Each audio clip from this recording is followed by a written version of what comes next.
हा नमस्कार सर. नमस्कार.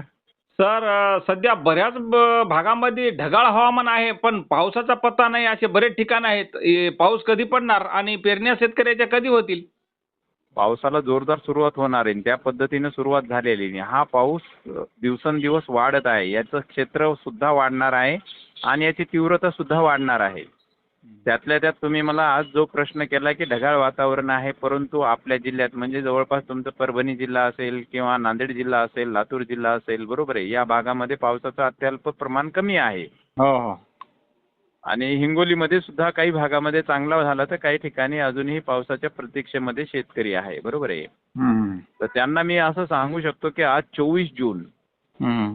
24 जूनला संध्याकाळी 5च्या नंतर जे बी प्रतीक्षित असलेले शेतकरी वर्ग आहेत, ज्यांच्याकडे अजूनही समाधानकारक असा पेरणी योग्य पाऊस झालेला नाहीये, अशा शेतकऱ्यांना 24, 25, 27 हा हा.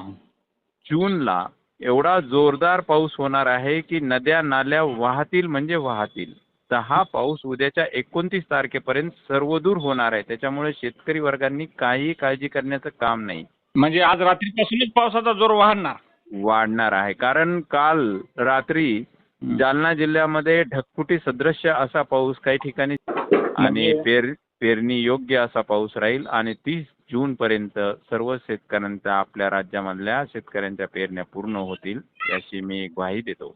बरं, म्हणजे आज रात्रीपासून जोर वाढणार आणि 30 जून पर्यंत पेरणीयोग्य सर्वत्र राहिलेल्या भागात पावसाचं प्रमाण वाढेल अशी शक्यता वर्तवण्यात आली. ठीक आहे सर. हो हो हो. ओके सर, धन्यवाद सर. खूप शेतकऱ्यांना समजेल अशी छान माहिती दिली सर.